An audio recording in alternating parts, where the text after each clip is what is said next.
యోహాను సువార్త 15వ అధ్యాయం 16వ వచనం ఇలా ఉంది. మీరు నన్ను ఏర్పరచుకొనలేదు. మీరు నా పేరట తండ్రిని ఏమి అడుగుదురో అది ఆయన మీకు అనుగ్రహించినట్లు మీరు వెళ్ళి ఫలించుటకును మీ ఫలము నిలిచి ఉండుటకును నేను మిమ్మను ఏర్పరచుకుని నియమించితిని. ప్రార్థిద్దాం. ప్రియమైన తండ్రి, మీకు కృతజ్ఞతలు చెల్లిస్తున్నాము. నీ దాసుని మీరు నిలువబెట్టి మా అందరి జీవితాలను మీరు సవాలు చేసినందుకు మీకు స్తోత్రాలు. మేము ఉండలేని చోట మేము తెచ్చుకుని మీరు మమ్మల్ని తీసుకుని వచ్చి నాటి ఉంచి మాకు మీరు ఇవ్వాల్సిన పోషణంతా ఇస్తున్నారు. ఒక గౌరవప్రదమైన మెట్టులో మీరు మమ్మల్ని ఉంచారు. కానీ మేము మా సమయాలన్నీ మేము ఎదగడానికి, మేము అభివృద్ధి చెందడానికి వెచ్చిస్తున్నాం. కానీ మేము నీ కొరకు ఫలించవలసినంతగా ఫలించలేదని, మా దగ్గర ఫలములు లేనప్పుడు మీరు గొడ్డలు పెట్టుకొని వస్తారు అనేటువంటి మాట మమ్మలను ఎంతో ఆలోచింపచేస్తూ ఉండగా, మా ముందు నోవహును లోతును పెట్టి వారు ఎలాగ జీవించినారో వారి జీవన విధానం మాకు తెలియజేసి మమ్మల్ని సవాలు చేసినందుకు మీకు స్తోత్రాలు. మాలో ఎవరము లోతు వంటి వారము కాకుండా నోవహు లాంటి వారమై మేము మా కుటుంబాలను, మీరు మాకు అప్పగించిన మనుషులను రక్షించుకొని నీ సన్నిధిలో కనబడే ఆ ఉన్నతమైన ఫలభరితమైన జీవితం మీరు మాకు దయచేస్తారని మమ్మల్ని మేమే నీకు అప్పగించుకుంటూ నీ దీవెన కోరుతూ మరోమారు నీ వాక్య వర్తమానం వినడానికి మేము నీ వైపు చూస్తున్నాం. ప్రభువా, మాకు అర్థమగునట్లుగా, మేము గ్రహించినట్లుగా, మేము మా లోపల ఒప్పించబడినట్లుగా, మేము ఒక తీర్మానం నీ కొరకు చేయగలుగునట్లుగా మీ ఆత్మ పని మా మధ్య జరిగించండి. దుష్టుని తంత్రాలన్నీ కూడా చెరగొట్టండి. మిట్టుకు ఈ మందిరంలో నీ పరిశుద్ధ నామమునకు మహిమ రానివ్వండి. యేసుక్రీస్తు వారి నామంలోనే స్తోత్రాలు చెల్లించి అడిగి వేడుకుని ప్రార్థిస్తున్నాము తండ్రి. Amen, amen. క్రీస్తునందు ప్రియమైన సహోదర సహోదరులారా, ఈ వచనాన్ని ఆధారంగా చేసుకుని నిన్న రెండవ వర్తమానంలో ఒక 4 సంగతులు మీతో చెప్పాను. దేవుని ఏర్పాటులో ఉన్న మర్మం లేదా ఆయన ఉద్దేశం లేదా ఆయన సంకల్పం అది ఏమిటి అంటే, మొదటి మాట, మీరు ఫలించుటకు అన్నప్పుడు అది ఫలభరితమైన జీవితం అని మీకు చెప్పాను. ప్రభు మనల్ని ఏర్పాటు చేసుకున్నది ఎందుకొరకు అంటే ఫలభరితమైన జీవితం జీవించడం కొరకు. రెండో మాట, ప్రభు అన్నారు మీ ఫలము నిలుచుటకు అన్నాడు. ఈ వచనంలోనే మనం చూస్తాము, మీ ఫలము నిలిచి ఉండుటకును అన్నాడు.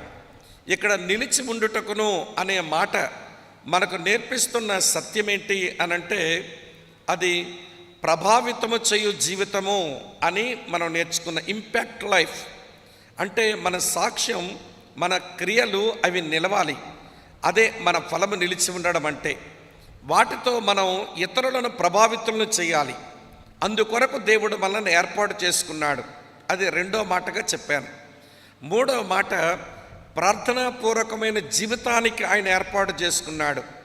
మీరు నా పేరట తండ్రిని ఏమి అడుగుదురో అది ఆయన మీకు అనుగ్రహిస్తాడు.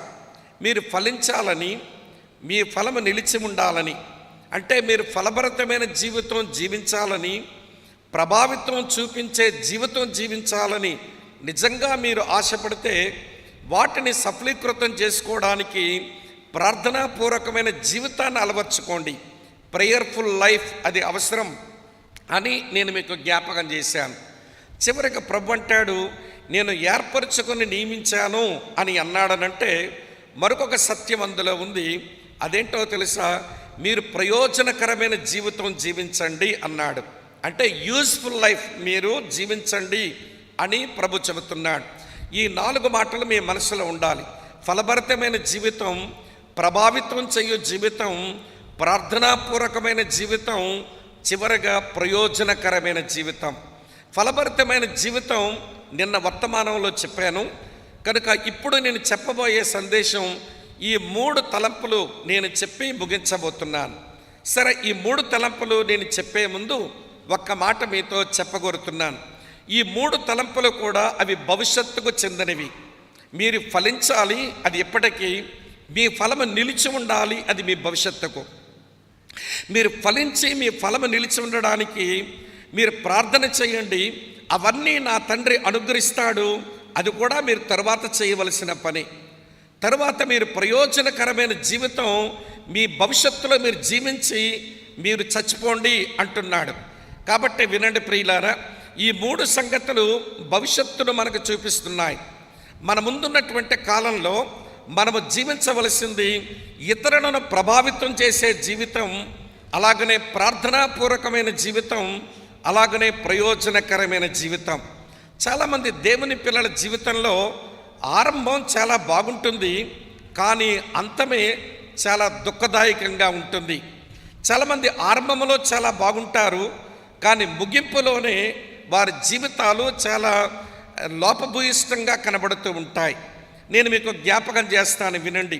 ఈ మధ్య నా ధ్యానంలో ఆరంభాలు ముగింపులు, బైబిల్లో ఉన్న పాత్రలు ఎట్లా వారి ఆధ్యాత్మిక జీవితాన్ని ఆరంభించారు, వారు ఎట్లా ముగించారు అనేది నేను ధ్యానం చేస్తున్నప్పుడు ఒక పాసేజ్ బైబిల్లో, ఒక వాక్య భాగం నన్ను బాగా ఆలోచింపజేసింది.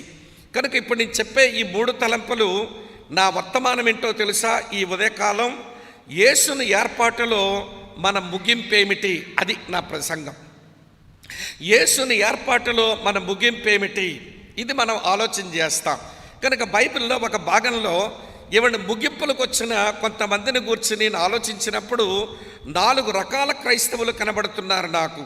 ఈ మందిరంలో కూడా ఈ 4 రకాల్లో మనం ఏదో కోవకు చెందిన వాళ్ళం అవుతాం, ఏదో రకానికి మనం చెందిన వాళ్ళం అవుతాము అనే మాట అయితే నిజం. సరే, ఆ 4 వ్యక్తులను జ్ఞాపకం చేసి నేను ముందుకు వెళ్తాను, రండి. పౌలు తిమోతికి రాసిన 2వ పత్రిక 4వ అధ్యాయం. పౌలు తిమోతికి రాసిన 2వ పత్రిక 4వ అధ్యాయం 14వ వచనం మొదట చదువుతాను, చూడండి.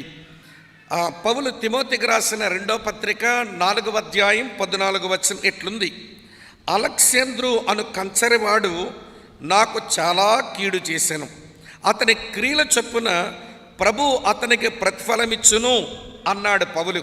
ఇక్కడ అలెగ్జాంద్రు అనేవాడు, వాడి ఆరంభము మంచిది కాదు, వాడి ముగింపు మంచిది కాదు. ఈ మాట మీరు గమనించాలి. వాడి ఆరంభము మంచిది కాదు, వాడి ముగింపు కూడా మంచిది కాదు. వాడు చాలా దేవుని సేవకులకు కీడు చేసినటువంటి వాడు. దేవుడు తప్పనిసరిగా వాడి క్రియలకు వాడికి ప్రతిఫలం ఇస్తాడు అని తిమోతికి పౌలు భక్తుడు చెప్తా ఉన్నాడు. ఇది ఒక రకం క్రైస్తవులు. వీళ్ళ ఆరంభము సరిగా ఉండదు, వీళ్ళ అంతము సరిగా ఉండదు. కానీ సంఘములో వీరు దొంగమెట్టలుగా ఉంటారు. దొంగమెట్టలు అంటే అర్థం ఏంటో తెలుసా మీకు? మనం నీళ్లతో ఉన్న ఒక నదిలోనికి ఇవి నీళ్ళే కదా, కింద మట్టే ఉంటుంది కదా అని త్వరగా దిగి నడిచేద్దాం అనుకుంటాం. కానీ లోపల మనకు కనబడకుండా ఉండేటువంటి రాళ్ళు ఉంటాయి. మనం నీళ్ళే కదా నడిచిపోతే ఆ రాళ్ళ దెబ్బ మన కాళ్ళకు తగిలి మనం గాయపరచబడతాం.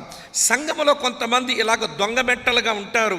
బయటికి వారి యొక్క స్థితిగతులు మనకు కనబడవు, కానీ సంఘానికి, దేవుని పనికి, దేవుని సేవకునికి వారు చాలా బాధ కలిగించేవారుగా మిగులుతారు. ఇలాంటి వారి వలన దేవుని సేవకులు కన్నీళ్లు పెట్టుకుని వాళ్ళ కన్నీళ్ళ పర్యంతం అవ్వాల్సిన దుస్థితులు ఏర్పడతా ఉంటాయి. ఇది ఒక రకం. ఇది అలెగ్జాంద్రు జాతి. ఈ మాట మీరు గమనించాలి. ఈ జాతికి చెందినోళ్ళుగా ఎవరైనా అక్కడ ఉంటే మీ ఆరంభము చెడ్డదే, మీ ముగింపు చెడ్డదే. ఈ విశ్వాసుల సదస్సులో ముందు నీవు మారు మనసు పొందవలసిన అవసరత ఉంది అనే విషయాన్ని మీరు దయతో గమనించాలి. రండి, 2వ రకం చూపిస్తున్నాను. అదే పౌలు తిమోతికి రాసిన 2వ పత్రిక 4వ అధ్యాయం 10వ వచనం ఎట్లుంది: దేమ ఇహలోకమును స్నేహించి నన్ను విడిచి తెస్సలోనికకు వెళ్ళను అని రాసి ఉంది. ఈ వచనంలో దేమ అనే వ్యక్తిని చూస్తాం. ఈయన ఆరంభం చాలా మంచిదే, పౌలుతో కలిసి పరిగెత్తాడు, సేవలో సాకారిగా ఉన్నాడు. ఇతను నాతో కలిసి అంతం వరకు దేవుని పనిలో చాలా బాగుంటాడు అని పౌలన్ అనుకున్నాడు. కానీ మధ్యలోనే దేవుని సేవకుని విడిచి లోకములోనికే వెళ్ళిపోయాడు. ఇతని ఆరంభం మంచిదే, కానీ ఇతని అంతం సరైంది కాదు. ఈ దేమా జాతి కూడా ఉంటారు మన సంఘాల్లో, దేమా వారసులు. వీళ్ళ ఆరంభంలో చాలా బాగుంటారు, కానీ వాళ్ళ ముగింపు చాలా విచారకరంగా ముగించబడతా ఉంటుంది.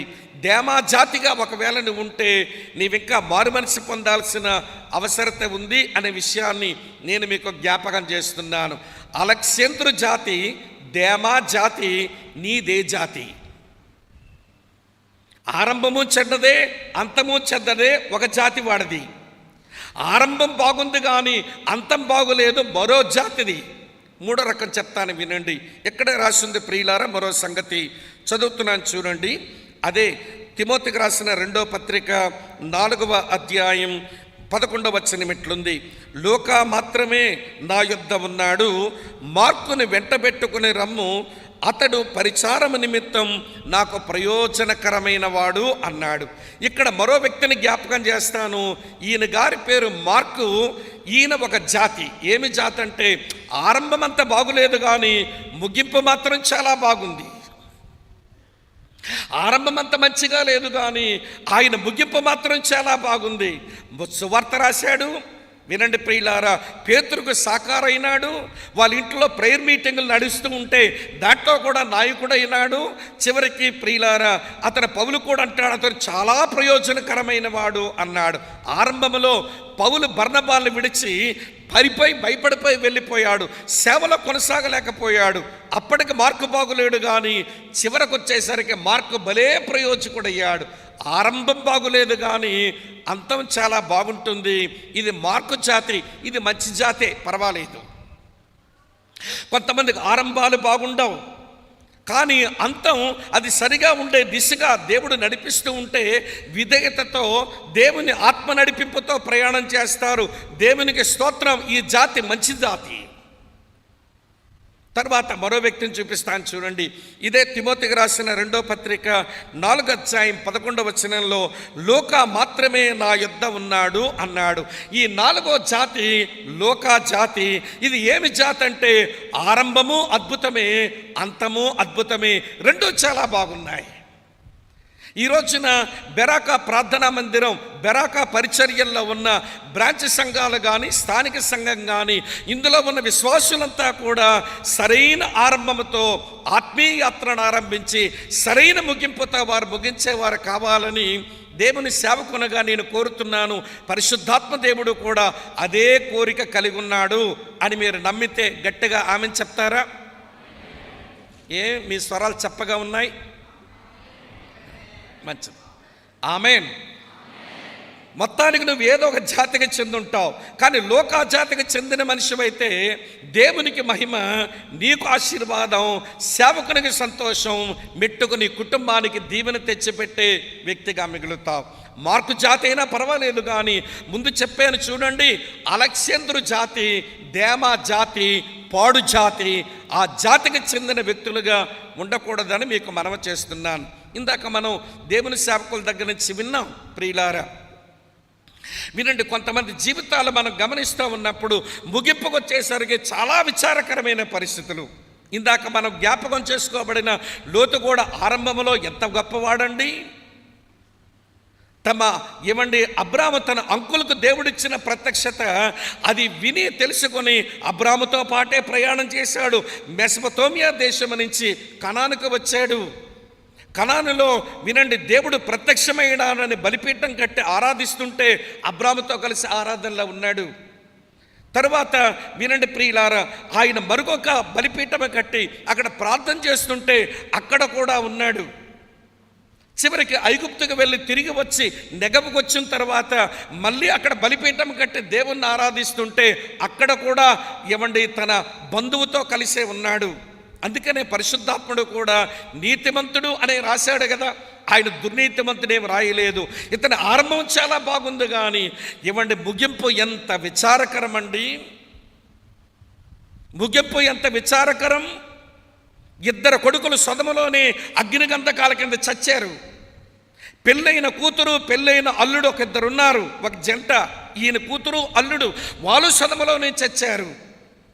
భార్య ఈయన వెనకాలే పరిగెత్తుకుని వచ్చి తనతో కలిసి మధ్యలోని ఉప్పు స్తంభమై ఆమె గతించిపోయింది. చివరికి తనతో పాటు కలిసి వచ్చిన ఆ కూతుర్లు, వినండి ప్రియమైన స్నేహితుల, ఎంత భ్రష్టులైపోయారో దేవుని సేవకుడు వర్ణిస్తుంటే మన గుళ్ళు వణుకుతున్నాయి. అరే, తండ్రితోనే వ్యభిచారం చేయడానికి ఇంత పాడుబుద్ధి ఎట్లా నేర్చుకున్నారంటే అది సొదమ పిచ్చి. సొదమ పిచ్చులేంటో తెలుసా? సొదమకు భయంకరమైన పిచ్చులున్నాయి. సొదమకు సోకులు పిచ్చెక్కువ, సొదమకు సరదాల పిచ్చెక్కువ, సొదమకు శృంగార పిచ్చెక్కువ, సొదమకు సరసాల పిచ్చెక్కువ. ఇన్ని పిచ్చులు ఉన్నటువంటి పాడు మనుషుల మధ్య నేను బతికితే నా పిల్లలు ఏమైపోతారని ఆలోచించవలసినటువంటి నీతిమంతుడు పరిగెత్తుకుని అబ్రాము దగ్గర రావలసిన వాడు ఆ పిచ్చులు నచ్చాయేమో, తన పిల్లలు కూడా ఈ పిచ్చుల్లో బతికితే బాగుంటుంది అనుకున్నాడేమో. పిచ్చి బాగా ఎక్కించాడు పిల్లలకు. చివరికి అతనే తనతో వ్యభిచారం చేసే వాళ్ళగా తన కూతుర్లను తయారు చేసుకున్నాడు.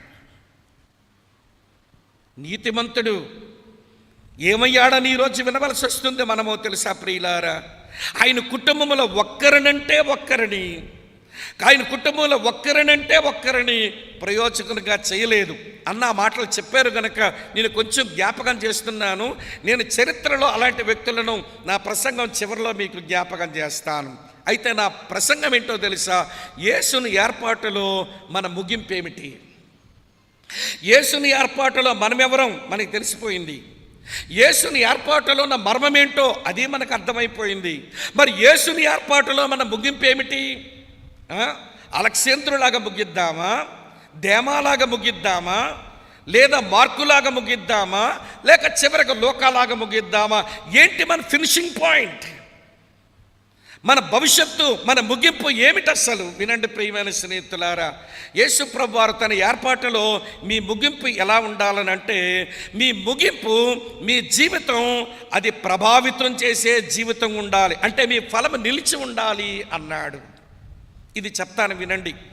ఒక వ్యక్తి యొక్క జీవితం ఇతరులను ప్రభావితం చేయగలిగిన జీవితం ఎప్పుడవుతుంది?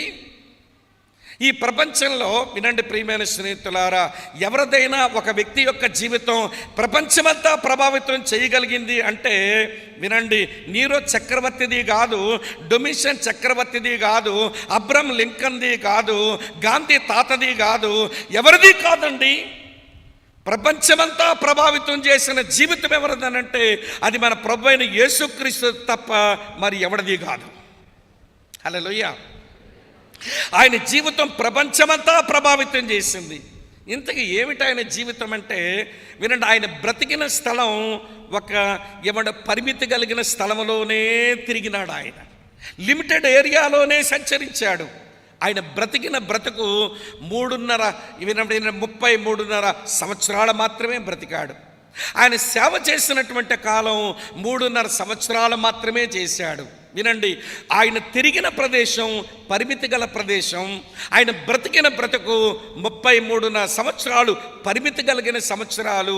ఆయన సేవ చేసిన సంవత్సరాలు 3.5 సంవత్సరాలు పరిమితి గల సంవత్సరాలు. కానీ ప్రపంచాన్ని ఇన్ఫ్లుయెన్స్ చేశాడు, ప్రపంచాన్నే ప్రభావితం చేశాడు. ఒక వ్యక్తి యొక్క జీవితం ప్రభావితమైందంటే అర్థం అతని ఫలము నిలిచి ఉంది అని అర్థం కదా. రండి మన యేసయ్య దగ్గరికి వెళదాం.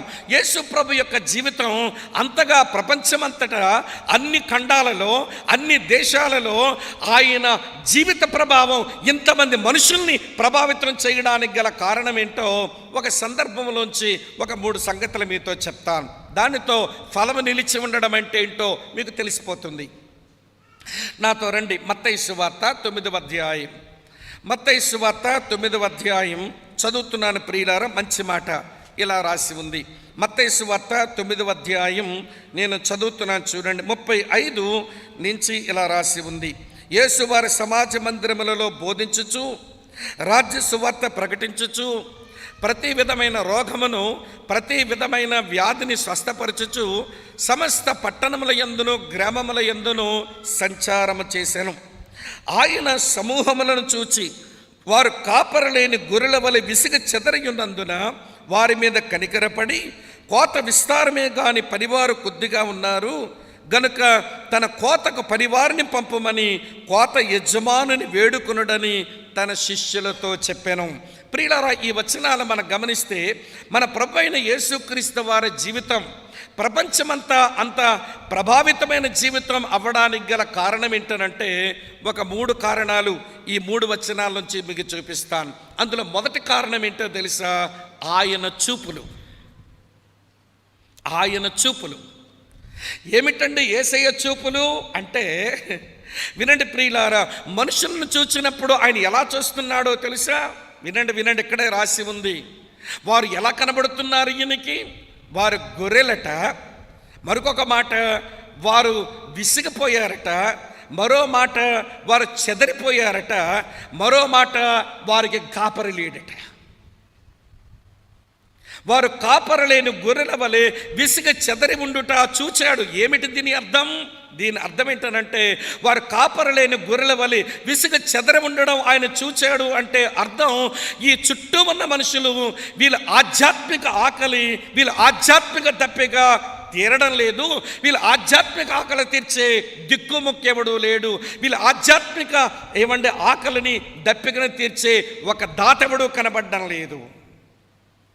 ఈ మనుషులను చూసినప్పుడు మేమేదో భక్తి చేస్తున్నాం, మేమేదో మతం ఆచరిస్తున్నాం, కానీ పాపాలు క్షమించబడ్డాయన్న ధీమా లేక వారి పాపములే వారి మీద దోషారోపణ చేస్తూ ఉండగా, వారి మనస్సాక్షి వారి లోపల నొప్పి కలిగిస్తూ ఉండగా, ఆధ్యాత్మికమైనటువంటి ఆకలితో, ఆధ్యాత్మికమైనటువంటి దప్పికతో వినండి, ఆధ్యాత్మిక జీవితంలో నిరాశ నిస్పృహతో వాళ్ళు కొట్టుమిట్టాడుతున్నారు మనుషులు.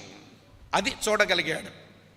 ప్రపంచమంతా తన జీవితంతో అలాగ ప్రభావితం చేయగలగడానికి గల కారణం మనుషులను చూడడం ఆయనకు వచ్చింది. ఈరోజు మనకు అదే రావడం లేదు. మనుషులను చూడడం ఆయనకు చాలా బాగా వచ్చింది. వినండి ప్రియమైన స్నేహితులారా, ఈరోజు మన చుట్టూ ఉన్న మనుషులు ఎలా కనబడుతున్నారు మీరు గమనించారా? మేమేదో భక్తి చేస్తున్నాం కానీ, మేమేదో మొక్కుతున్నాం కానీ అది దేవుడో కాదో మాకు తెలియటం లేదండి. మా పాపాలు ఎలా పోతాయో తెలియడం లేదండి.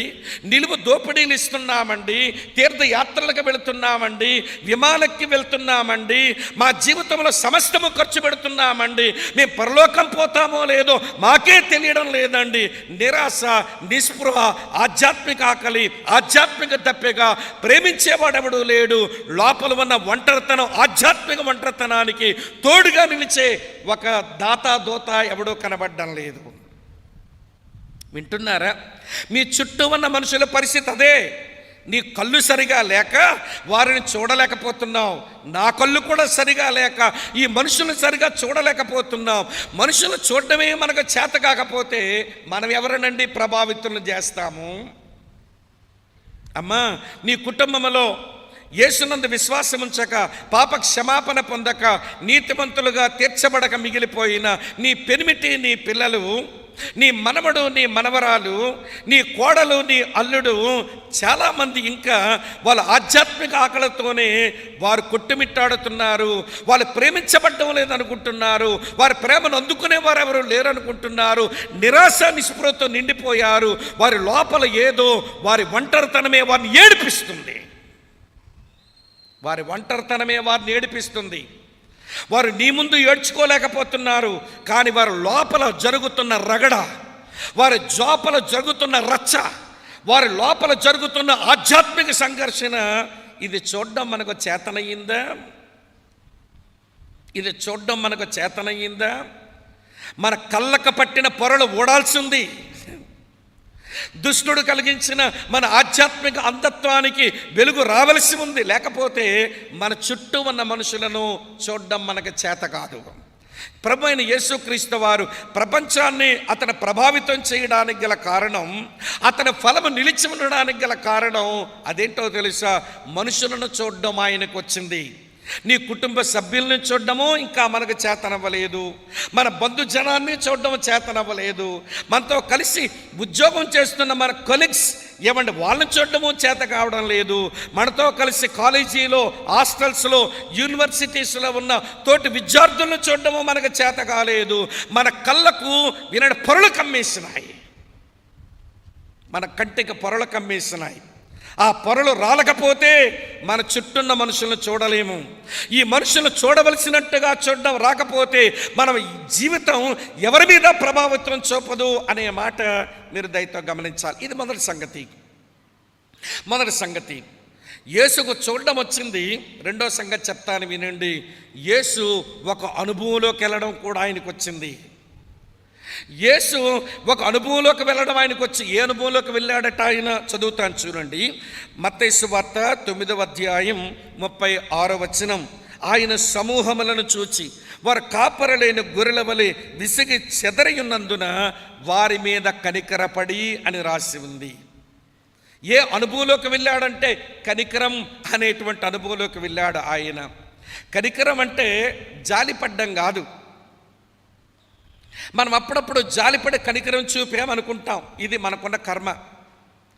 మనమేమో చూపించిందేమో జాలి, మేము కనికరం పడుతున్నాం అనుకుంటాం. ఉదాహరణకు ఆ రోడ్డు మీద ఎవరికో యాక్సిడెంట్ అయింది, వాళ్ళ రక్తం పడుగుల్లో ఉన్నారు, నొప్పిగా ఏడుస్తున్నారు, వాళ్ళ కాలు చెయ్యి విరిగిపోయింది. ఆ రోడ్డు పక్కన మనం వెళ్తున్నాము, ఆ యాక్సిడెంట్ చూసాము. నోట్లోంచి వచ్చే మాట ఏంటో తెలుసా? అయ్యో పాపం చుచ్చుచ్చు అన్నావు. ఏంటంటే అలాగంటారు, కనికరం వచ్చిందట. అది కనికరమా వల్లకాడా? ఎవడు చెప్పాడు అది కనికరం అని? జాలి పడ్డామంతే. జాలి పడ్డానికి పెద్ద ఖర్చు లేదండి. అయ్యో అనడానికి గొంతుకి ఏమైనా నొప్ప, పాపం అనడానికి పెదాలకు ఏమైనా నొప్ప, చుచ్చుచ్చు అనడానికి నాలుగుకి ఏమైనా పెట్టుబడి పెట్టాలా? ఎన్నిసార్లు అనమన్నా అంటాను, అయ్యో పాపం చుచ్చుచ్చు అని పోవచ్చు నేను. కానీ ఆ యాక్సిడెంట్ అయిన కుర్రగాడు ఎదురుకి వాళ్ళ నాన్నగారు వచ్చారనుకోండి, మనకలాగా అయ్యో పాపం చుచ్చు అంటే వెళ్ళిపోగలుగుతాడా? వెళ్ళలేడండి.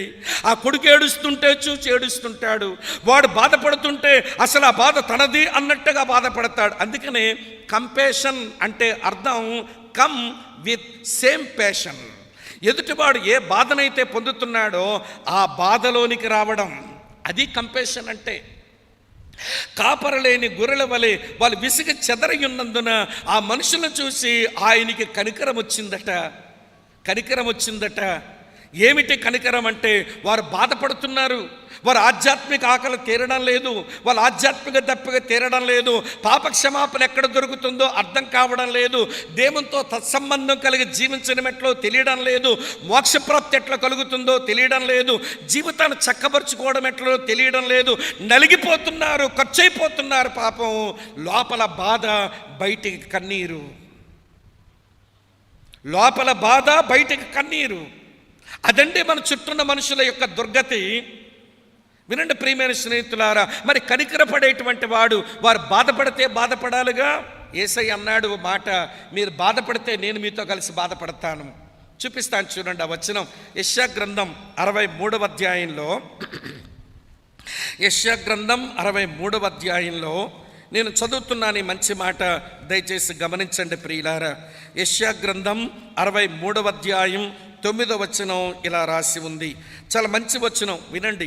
వారి యావత్ బాధలో ఆయన బాధనుందెను. వారి యావత్ బాధలో ఆయన బాధనుందెను. ఈ మనుషులు బాధపడుతుంటే ఆయన బాధపడుతున్నాడు ప్రియులారా. మన చుట్టూన్న మనుషులు బాధలో ఉంటుంటే ఆయన బాధపడుతున్నాడు.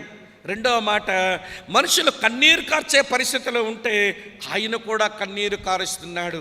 యోహాను సువార్త 11:35 మనకి తెలుసు, యేసు కన్నీళ్లు విడిచెను అనే మాట.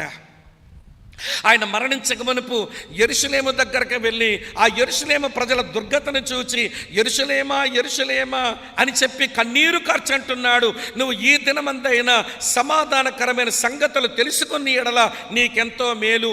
కోడి తన పిల్లలను తన రెక్కల కింద చేర్చుకున్నట్లుగా నేను చేర్చుకోవాలనుకున్నాను కానీ నువ్వు రావడం లేదు అని ఏడుస్తున్నాడు. వారి ఏడుపు తన ఏడుపు అయింది, వారి బాధ ఆయన బాధ అయింది. అందుకే ఆయనకి కనికరం వచ్చింది అని రాసి ఉంది. ఈ రోజున వినండి ప్రియులారా, మన చుట్టూ ఉన్నటువంటి వారు ఏమంటే ఉండవలసినంతగా లేరు. ఏమైనా కన్నీరు ఏమైనా కారుతున్నాయంటారా? మన కళ్ళలు ఏమైనా ఏమంటే చెమ్మగిల్లుతున్నాయంటారా? వినండి ప్రియమైన స్నేహితులారా, నాకు పౌలు భక్తుని చూసినప్పుడు భలే సంతోషం అనిపిస్తుంది. ఆయన సంఘమును చూచి ఏడుస్తున్నాడు, సంఘం వెలుపులను కూడా చూసి ఏడుస్తున్నాడు. ఈ సంఘములో ఉన్న వాళ్ళు ఉండవలసినట్టుగా లేరని ఏడుస్తున్నాడు. సంఘం వెలుపులున్న వారు దేవుని నమ్మనందుకు ఏడుస్తున్నాడు. అతనికి ఏడవడం బాగా వచ్చు. నిజ క్రైస్తవులకు ఏడడం బాగా వస్తుంది, లోకస్తుడికి పగలబడి నవ్వడం వస్తుంది. మనం నిజ క్రైస్తవులమైతే మన ఆనందాన్ని తీసి, వినండి ప్రియులారా, దుఃఖాన్ని మనం కప్పేసుకోవాలి. మన సంతోష వస్త్రాలు తీసేసుకొని గోని పట్టు వేసుకొని విలపించాలి అంటాడు యాకోబు భక్తుడు.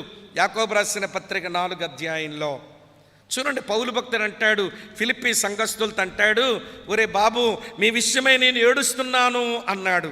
చదువుతున్నాను చూడండి ప్రియులారా, ఫిలిప్పీలకు రాసిన పత్రిక 3వ అధ్యాయం మీ కొరకే చదువుతున్నాను ఈ మాట. 18వ వచనం. ఫిలిప్పీలకు రాసిన పత్రిక 3వ అధ్యాయం 18వ వచనం. అనేకులు, ఓ ఫిలిప్పీ సంఘస్థులారా, అనేకులు క్రీస్తుకు శిలువకు శత్రువులుగా నడుచుకొనుచున్నారు. వీరిని గూర్చి మీతో అనేక పర్యాయాలు చెప్పి ఇప్పుడును ఏడ్చుచూ చెప్పుచున్నా. నాకు ఏడుపు వస్తుంది. సంఘములోకి వచ్చారు కానీ వారు సిగ్గుపడవలసిన విషయాలను అతిశయపడుతున్నారు. భూ సంబంధమైన వాటి మీద మనసు పెడుతున్నారు, పర సంబంధమైన వాటి మీద మనసు పెట్టలేకపోతున్నారు. ఇలాంటి సంఘస్థులు చూసినప్పుడు నాకు ఏడుపు వస్తుంది. నేను ఏడుస్తూ చెబుతున్నాను, మళ్ళీ ఈసారి కూడా ఏడుస్తూనే రాస్తున్నాను ఈ మాటలు. మన సంఘాలలో భూ సంబంధమైన వాటి మీద సంతోషపడుతూ పర సంబంధమైన వాటి మీద మనసు పెట్టక యేసు ప్రభు యొక్క శిలువకు శత్రువులుగా సంఘములు ఉండేవారు కొంతమంది బతుకుతున్నారు. అయ్యో వీళ్ళెప్పుడు మారతారు, అయ్యో వీళ్ళెప్పుడు మారతారని మన కళ్ళెప్పుడైనా చెమ్మగిలినాయా? వాళ్ళ కొరకు మన మోకాళ్ళు ఎప్పుడైనా దేవుని ముందు వంగాయా? ఆడి సంగతి నాకెందుకండి, నా బతుకు నాది, ఆడి బతుకు ఆడిది. ఇలా బ్రతికితే నీ జీవితం ఎవరి మీద ప్రభావితం చూపిస్తుంది చెప్పు? నేను మిమ్మల్ని ఏర్పరచుకున్నది ఉత్తి ఫలించడానికే కాదు, మీ ఫలము నిలిచి ఉండాలి.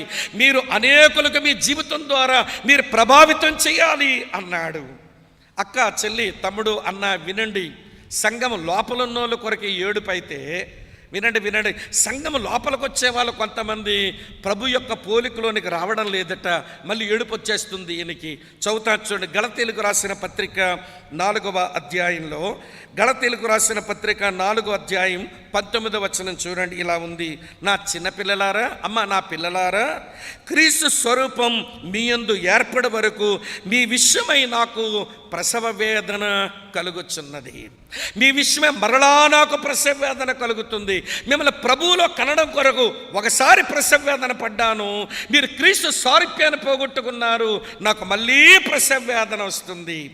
ప్రసవిస్తున్న సమయంలో స్త్రీ పడేటువంటి వేదనలో ఎంత కన్నీరు ఉంటుందో, ఎంత నొప్పి ఉంటుందో, బాధ ఉంటుందో వినండి. పౌలు భక్తుడు అంటాడు, ప్రభువులో మిమ్మల్ని సంపాదించుకోవడానికి ప్రసవ వేదన పడ్డాను ఒకసారి, ఆ క్రీస్తు స్వరూప్యం మీరు పోగొట్టుకున్న కారణం చేత నాకు మళ్ళీ మీరు ప్రసవ వేదనే కలిగిస్తున్నారు. దైవజనుడు డిఎల్ మూడి పడుకున్నట్ట, మధ్యరాత్రి అయింది. భార్య ఏమో ఆవిడకి ఎందుకో మెలకు వచ్చి, పెనిమిటి ఇక్కడ ఉంటాడు కదా పక్కనని ఇలా చెయ్యి వేస్తే పెనిమిటి తగలలేదు తన చేతికి. మంచమంతా తడివి చూసింది, ఆ చీకట్లో పెనిమిటి తగలలేదు. ఏమైనాడు ఈ పెద్ద మనిషి? వాష్రూమ్కి వెళ్తే లైట్ వేసుకుని వెళ్తాడు కదా, లైట్ అక్కడ వెలగడం లేదు వాష్రూమ్లో. ఏమైనాడని చెప్పి లైట్ వేసి చూస్తుందట, ఆయన మంచం కిందన పడి దొర్లాడుతున్నాడు కిందని. ఆవిడ అనుకుంది గుండె నొప్పి వచ్చిందో కడుపు నొప్పి వచ్చిందో అని. ఏమైంది మీకు, ఎక్కడ మీకేమైనా నొప్పి వేస్తుందని అడిగితే నాకేమీ నొప్పి లేదు. మరి ఎందుకు అలా ఏడుస్తున్నారు, మీరు ఎందుకు అలా దొర్లాడుతున్నారు నొప్పి వచ్చిన మనుషులాగంటే, మన సంఘములో చాలా మందిలో యేసు ప్రభు యొక్క రూపం పోయింది, వాళ్ళ కొరకు ప్రసవ వేదన పడుతున్నాను, నువ్వు పడుకో మంచం ఎక్కన్నాడట. ఈరోజు నీ భర్తలో యేసు ప్రభు యొక్క సారూప్యం లేదు, ఈరోజు నీ భార్యలో యేసు ప్రభు యొక్క స్వారూప్యం లేదు, ఈరోజు మన పిల్లల్లో యేసు ప్రభు స్వారూప్యం లేదు, మనతో కలిసి ప్రభువుని ఆరాధిస్తున్న అనేకుల జీవితాల్లో ప్రభు యొక్క స్వారూప్యం లేదు. ఏడుపు రావడం లేదేంటండి మనకి? ప్రసవేదన కలగడం లేదేంటండి మనకు? కనికరం లేకనే కదా. కనికరం ఉంటే కన్నీరు వచ్చును. వారు బాధపడితే బాధపడే వాళ్ళం, వారు కన్నీరు కారుస్తుంటే కన్నీరు కార్చే వాళ్ళం. ఇర్మియా అంటాడు, నాకు భలే నచ్చింది ఆ మాట, నా తల జలమయమైపోయింది అంటాడు. ఆయన తల అంటే రిజర్వాయర్ అంటిది.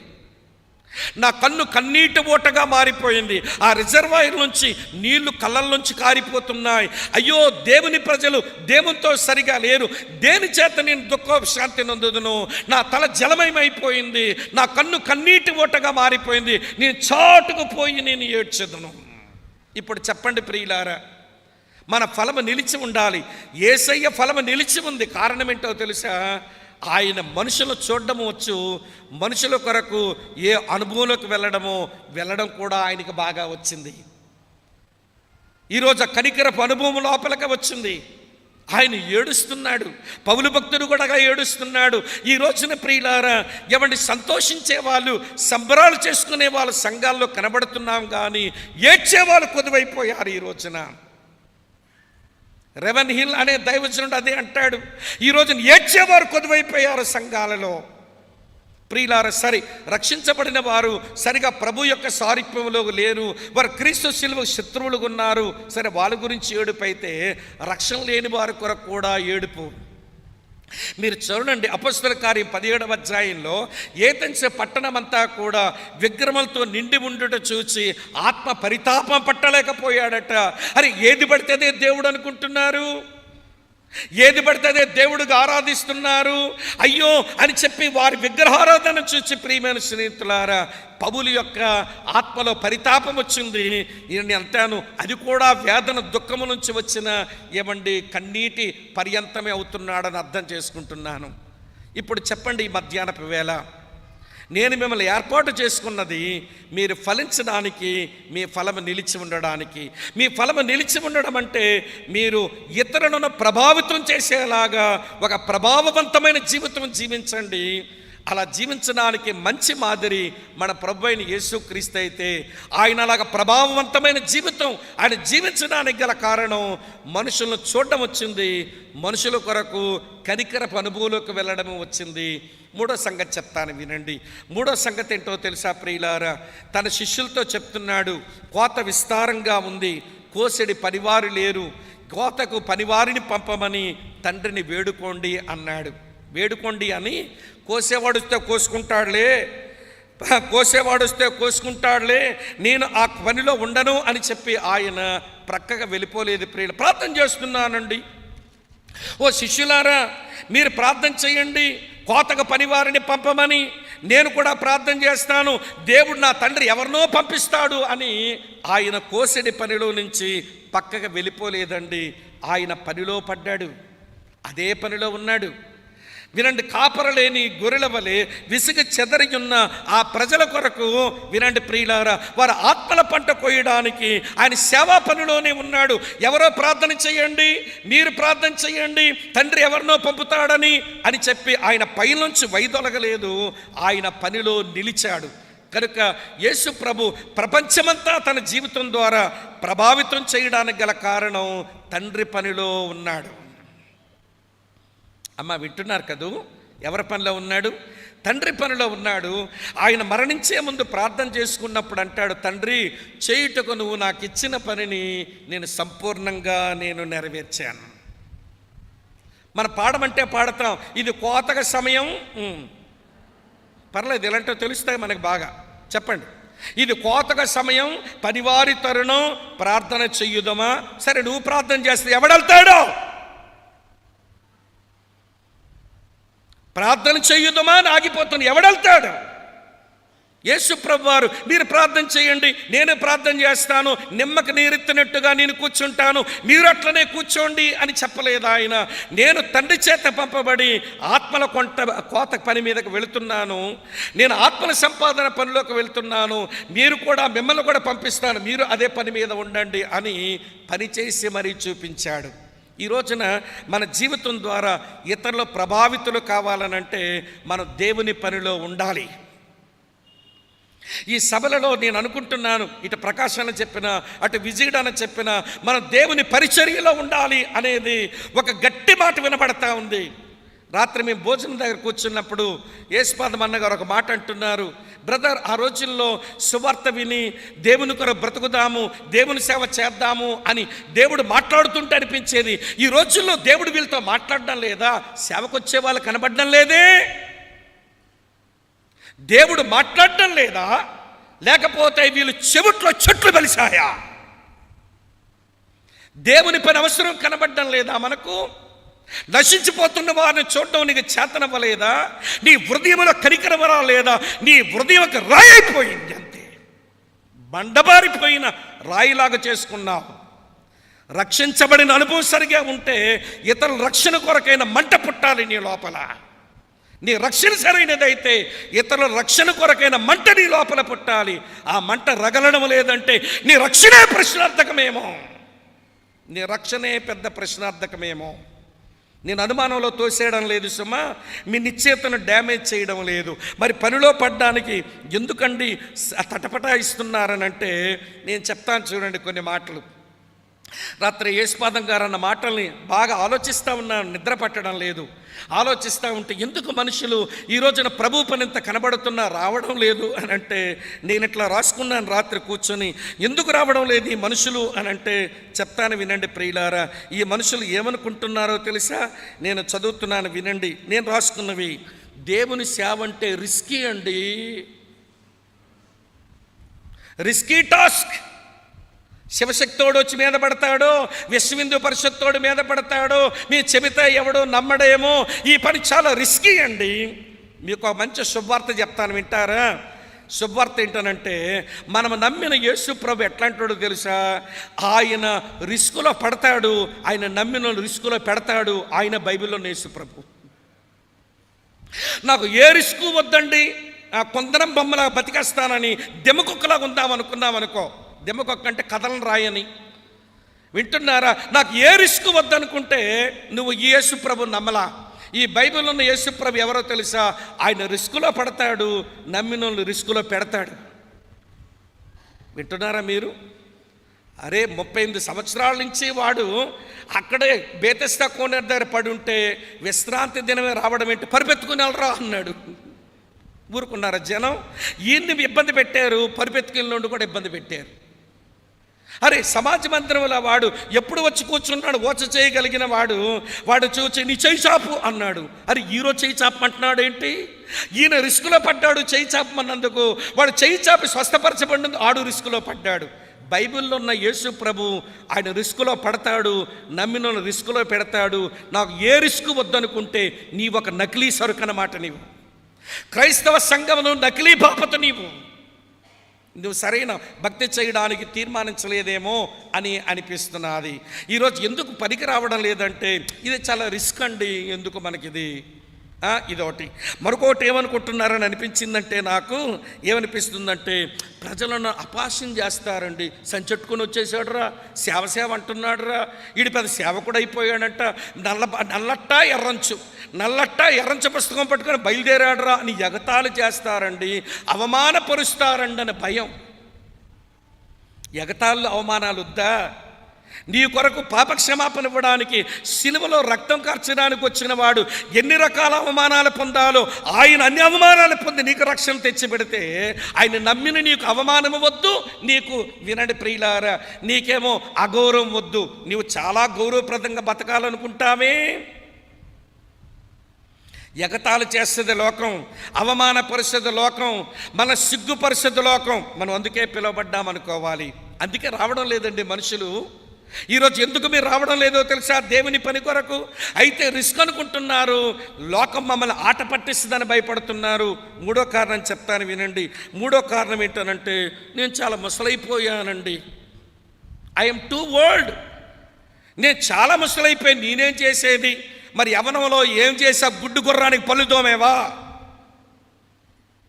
మరి యవ్వన ప్రాయమంతా దేవుడిచ్చాడు కదా, మరి నీకు వెళ్ళగలిగిన దగ్గర కాలు నడవచ్చు, చేయగలిగిన కార్యాలు చేతులతో చేయొచ్చు.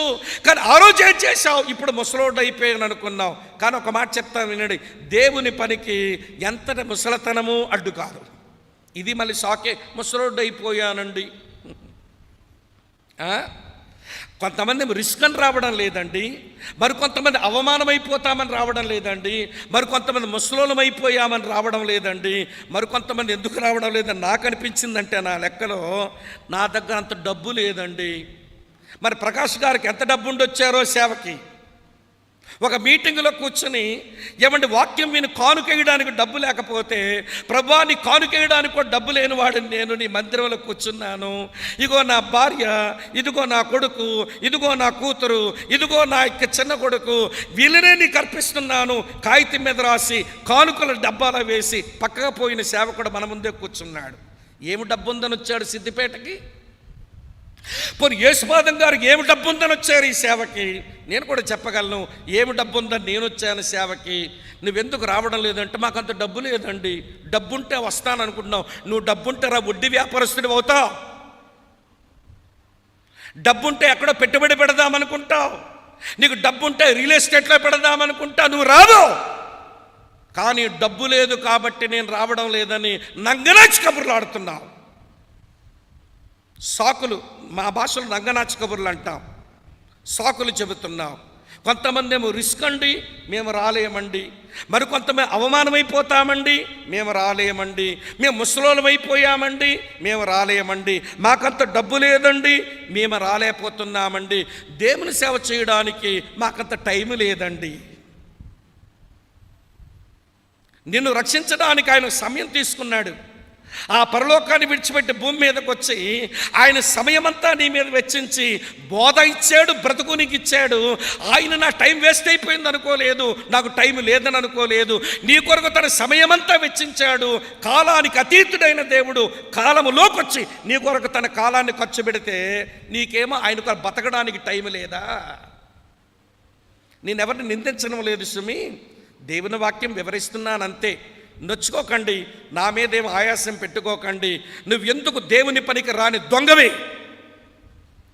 ప్రత్యక్షంగానో పరోక్షంగానో నేను దేవుని పనిలో ఉండాలని తపన, ఆ జీల్, ఆ మంట నీ లోపల ఎందుకు పుట్టడం లేదు? మరి నీ జీవితం ఎవరిని ప్రభావితం చేస్తుంది చెప్పు? మరి ప్రభు నిన్ను ఏర్పాటు చేసుకున్నది నువ్వు ఫలించడానికి, నీ ఫలము నిలిచి ఉండడానికి.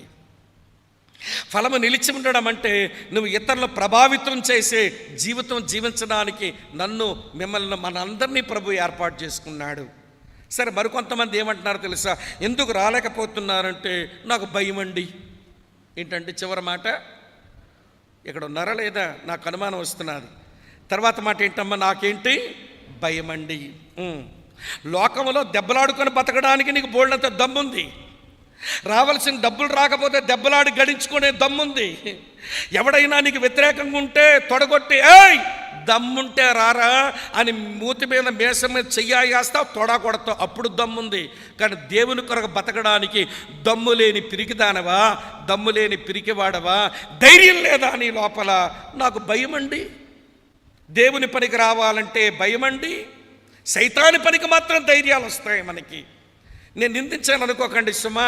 ఇవన్నీ రాత్రి భోజనం దగ్గర మాట్లాడుకుంటున్నప్పుడు నిజమే కదా, నా పరిచర్యలో కూడా సేవకులకు ఎక్కువ మంది తయారవ్వడం లేదు. ఆ రోజున దేవుని వాక్యం మీదకు దాడి చేస్తే మేము సేవకు రాబోతున్నాము అని ముందుకొచ్చి ఇక చస్తే చస్తాను నా దేవుని కొరకు సేవ చేద్దామని వచ్చిన ఆనాటి మనుషులు ఈరోజు కనబడడం లేదేంటని రాత్రంతా ఒక సంఘర్షణ మదిలో దొలిచేస్తూ ఉంటే ఎందుకు మనుషులు రావడం లేదు ఈ రోజుల్లో? ఇంకా చాలా కారణాలు రాసుకున్నాను, నేను అన్నీ చెప్పలేను. కానీ ఇదైతే వాస్తవం. యేసు ప్రభు యొక్క జీవితం ప్రపంచమంతటి మీద ప్రభావితం చేయడానికి, ఆయన జీవితం ద్వారా ప్రపంచమంతటిని ఆయన ప్రభావితం చేయడానికి మనుషులను చూడడం ఆయనకు వచ్చు. వింటున్నారా లేదా? మనుషులు చూచిన తర్వాత ఏ అనుభవంలోకి వెళ్ళడం ఆయనకి వచ్చు. చివరికి ఎవడో చేస్తాడు పనని పని చేయకుండా పక్కనుండేవాడు కాదు ఆయన. పనివారిని పంపమని తండ్రిని వేడుకుందాం, ముందు మనం పనిలో పడదాం. పనివారిని పంపమని తండ్రిని వేడుకుందాం, ముందు మనం పనిలో పడదామని ఆయన పనిలోనే ఉన్నాడు. చివరికి తండ్రి అన్నాడు, తండ్రి చేయుటకు నువ్వు నాకు అప్పగించిన పనిని సంపూర్ణంగా నెరవేర్చానని ఎంత ఆనందంతో ఆ తండ్రితో చెప్పుకోగలిగాడో ఇది కొంచెం మీరు ఆలోచించాలని మీ సహోదరునిగా సేవకునిగా మనవి చేస్తున్నాను. కనుక ఎలాగా మన జీవితాన్ని ముగించబోతున్నాం? యేసుని ఏర్పాటులో మన ముగింపు ఏమిటి? యేసుని ఏర్పాటులో నా ముగింపు నా జీవితం ద్వారా నేను కొంతమందిని ప్రభావితం చెయ్యాలి అని అనుకోకపోతే ఈ థీమ్ని మనం సరిగా గ్రహించినట్టు కాదు. యేసుని ఏర్పాటులో మన ముగింపు ఏమిటో ఆలోచించి నా ముగింపు సరిగా ఉండాలి. నేను అలెగ్జాండర్ జాతి వాడినే కాదు, నేను దేమా జాతి వాడినే కాదు, అయితే మార్కు జాతోడినైనా అవుతాను, లేదా లోకా జాతోడినైనా అవుతాను. నా ముగింపు చాలా బాగుండాలి అని మనం అనుకుంటే నా జీవితం మరి కొంతమందిని ప్రభావితం చేయాలి. అలా ఇతరులను ప్రభావితం చేయాలంటే మనుషులను సరిగా చూచే కన్నులు, మనుషుల కొరకు రావలసిన ఫీలింగ్, లోపల హృదయంలో రావలసిన అనుభవం, ఆ కనికరం, మనుషుల కొరకు పనిచేసే మనసు, ఈ మూడు నాకు రావాలి. నేను పని చెయ్యాలి, నేను కనికరపడాలి, ఈ మనుషుల్ని ఏంటో నేను సరిగా చూడగలగాలి. అలా అయినప్పుడే మన జీవితాల ద్వారా ఇతరులను ప్రభావితం చేయగలుగుతాం. ప్రియులారా, ఇది మొదటి మాట. రెండో మాట యేసయ్య ఏమన్నాడనంటే, వింటున్నారా మీరంతా, మీ ఫలము నిలిచి ఉండాలి అని మరో మాట చెప్పారు. ఏమన్నారో తెలుసా? చదువుతున్నాను చూడండి. యోహాను సువార్త 15వ అధ్యాయం 16వ వచనంలో, మీరు నన్ను ఏర్పరచుకొనలేదు, మీరు నా పేరట తండ్రిని ఏమి అడుగుదురో అది ఆయన మీకు అనుగ్రహించినట్లు. మీ జీవితం అనేకుల మీద అది ప్రభావితం అయ్యే జీవితం అవ్వాలనంటే ప్రేయర్ఫుల్ లైఫ్ నేర్చుకోండి, ప్రార్థనాపూర్వకమైన జీవితం నేర్చుకోండి. మీరు ఫలించాలన్నా, మీ ఫలము నిలిచి ఉండాలన్నా, దాని కొరకు ఇప్పుడే దేవుని సేవకులు నిన్న చెప్పారు, ఈరోజు కూడా మనకు చెప్పారు. మన ఫలించాలన్నా, మన ఫలము నిలిచి ఉండాలన్నా, దాని కొరకు మనము దేన్ని అడిగినా దేవుడు ఆయన మనకు అనుగ్రహిస్తాడు. కాబట్టి ప్రార్థనాపూర్వకమైన జీవితాన్ని అలవర్చుకుందాం. ఇక్కడ ఒక మాట మీతో చెప్పాలి. మనం అందరం ప్రార్థన చేస్తున్నట్టే కనబడుతున్నాం, కానీ మన ప్రార్థన వలన మనం మరికొంతమందిని ప్రభావితం చేయగలము అనే దిశగా మనం ఆలోచన చేస్తే, వినండి ప్రియులారా, మన ప్రార్థన దేవుడు వింటున్నట్టు అనిపిస్తున్నదా? దానికి జవాబులు ఇస్తున్నట్టే అనిపిస్తుందా? జవాబులు అంటే అన్నీ మనం అనుకున్నట్టే దేవుడు ఇవ్వకపోవచ్చు.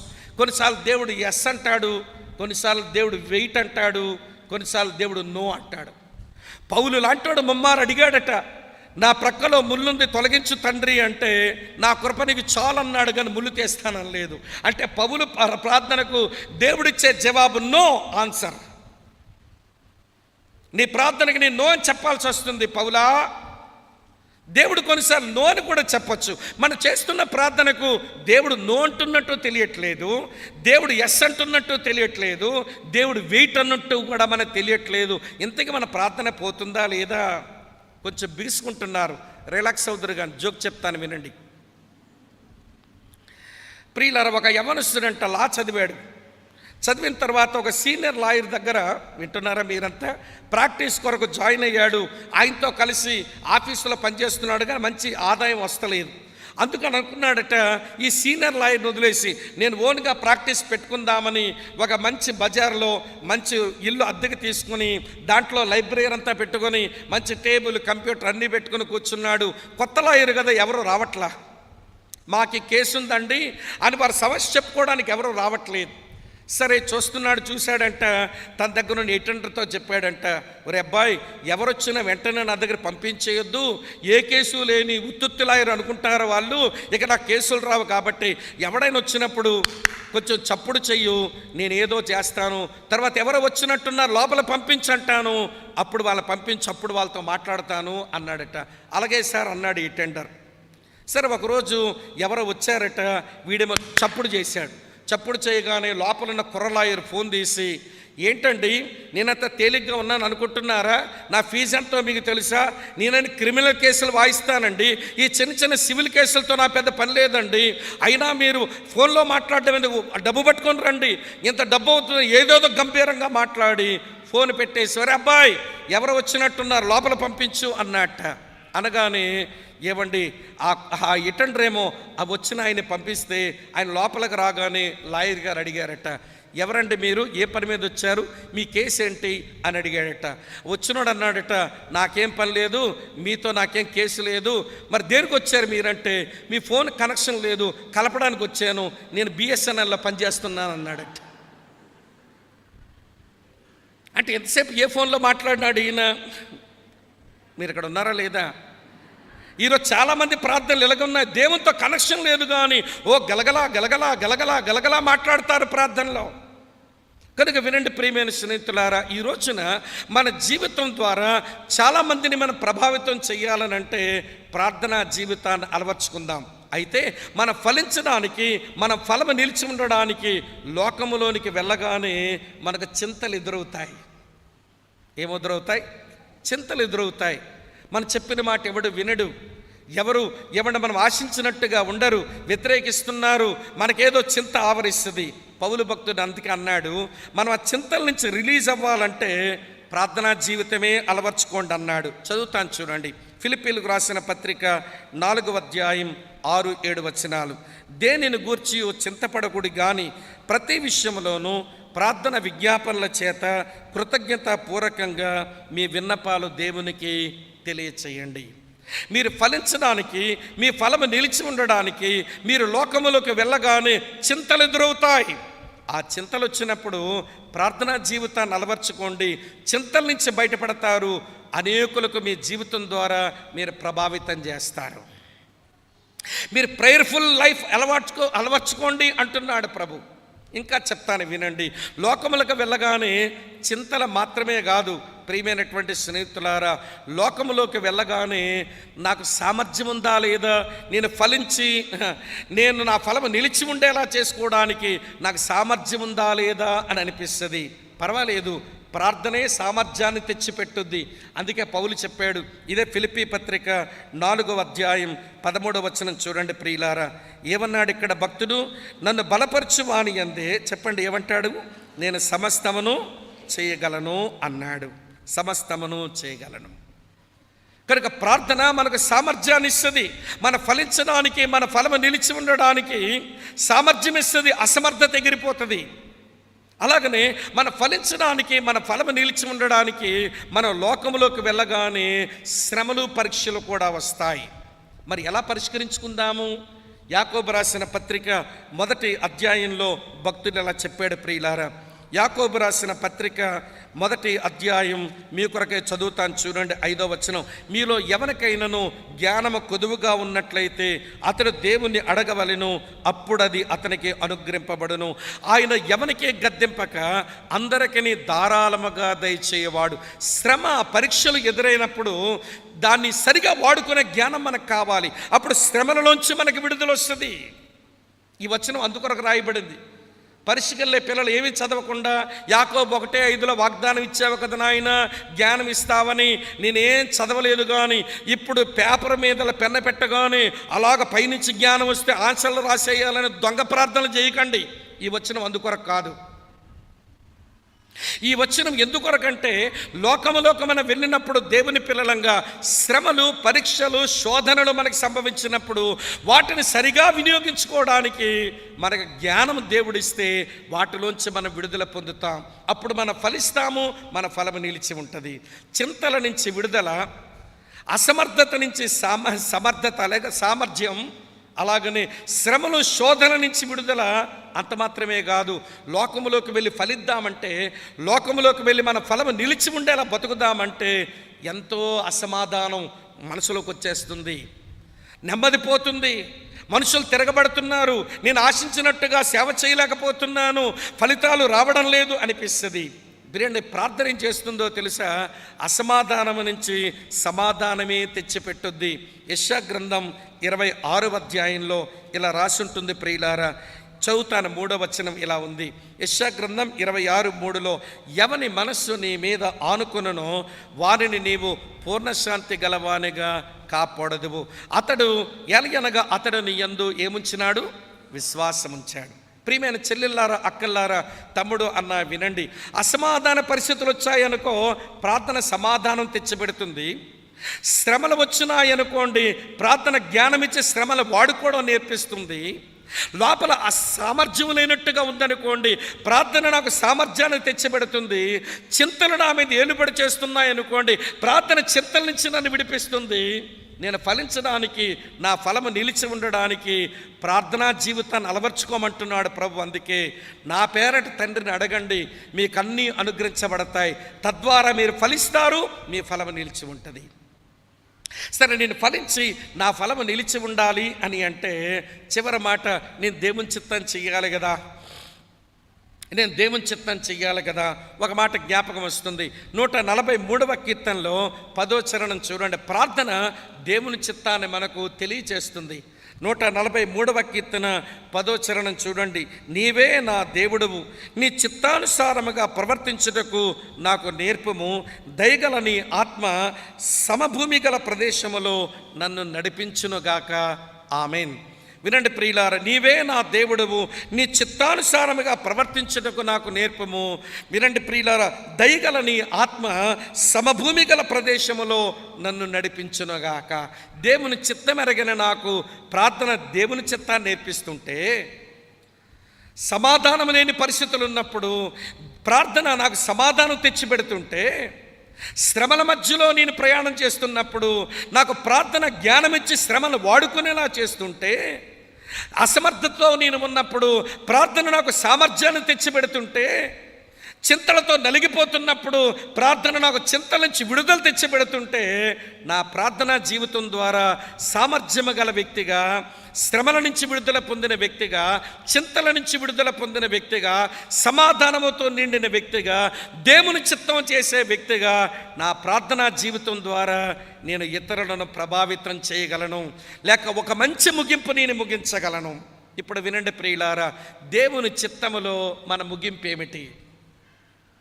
దేవుని చిత్తములో మన ముగింపు ప్రార్థనా జీవితంతో ముగిద్దాం. చెడ్డ ముగింపులు మనం విన్నాం మొదటి ప్రసంగంలో. అలాంటి చెడ్డ ముగింపులు మనలో ఎవరికీ రాకుండా ఉండునట్లుగా ప్రభు మనకి సహాయం చెయ్యాలి. ఈ మధ్యాహ్నపు వేళ దయతో గమనించండి. ప్రభావితం చేసే జీవితం మంచి ముగింపు, ప్రార్థనా జీవితం అది మంచి ముగింపు. ఈ రోజున మన ప్రార్థనా జీవితం చింతల నుంచి, శ్రమల నుంచి, అసమాధానము నుంచి, అసమర్థత నుంచి, దేవుని చిత్తం చేయకుండా ఉన్న దాన్ని బట్టి నుంచి బయటకు తీసుకుని వచ్చి సరైన జీవితం ఇచ్చే ఏ ప్రార్థనా జీవితాన్ని అలవర్చుకుందాము. మన మంచి ముగింపు మనం ముగించే వాళ్ళం అవుతాం. చివరి మాట చెప్పి నేను ముగింపుకు వచ్చేస్తాను. చివరి మాట ఏంటో తెలుసా? వినండి, ప్రయోజనకరమైన జీవితం. దేవుని ఏర్పాటులో మన ముగింపు ఎలా ఉండాలనంటే ఒక ప్రయోజనకరమైన జీవితంతో ముగిద్దాం. వినండి ప్రియమైన స్నేహితులారా, ఈ ఒక వ్యక్తి ఒక ప్రయోజనకరమైన ముగింపు ముగించిన ఒక సంఘటన, ఒక భాగం చూపించి అందులోంచి ఒక 3 తలంపులు చెప్పి నేను ముగించేస్తాను. నాతో రండి. ఈ మాట చూడండి ప్రియులారా. పౌలు తిమోతికి రాసిన 2వ పత్రిక 4వ అధ్యాయం 6 నుంచి 8 వచనాల్లో కొన్ని ముఖ్యమైన ఆలోచనలు చెప్పి నేను ముగిస్తాను. ఇది ప్రయోజనకరమైన జీవితం, సక్సెస్ఫుల్ లైఫ్, యూస్ఫుల్ లైఫ్ జీవించినాడు ఆయన. జీవించి చెప్పాడు, నేను ఎలా జీవించగలిగాను అని. ఆ మాటలో చెప్పి నేను ముగిస్తాను. రండి, 6వ వచనంలో ఏమన్నాడో తెలుసా? నేను ఇప్పుడే పానార్పణముగా పోయబడుచున్నాను అన్నాడు. నేనిప్పుడే పానార్పణముగా పోయబడుచున్నాను.